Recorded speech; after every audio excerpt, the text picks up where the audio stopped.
Ona ikari a itura rĩa Namarambi matagĩte na ihinda rĩa kũhoreria ndeto cia mũtumia mwene mũciĩ ũyũ kũhonoka gĩkuũ, marokire gũtũngwo nĩ ndeto cia mũthuri wake kwĩyũraga.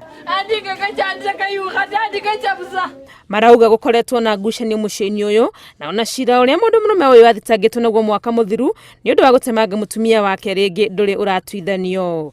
Si ati amemkata tu siku ya mara ya kwanza, alitangulia kumkata mwezi wa 6. Alafu hata hiyo 2019.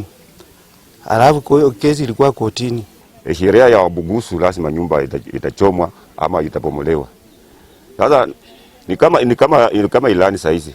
Kama mtu anachukua njia hii ya kujinyonga, afadhali afanywe kwa miti.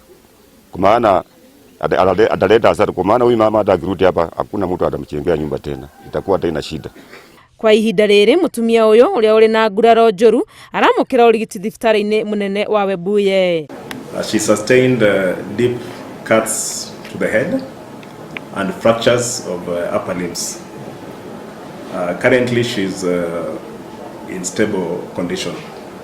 Aikari nĩ moretio gwĩtĩkĩra gwetha ũteithio rĩrĩa maũndũ maritũha mĩciĩ-inĩ.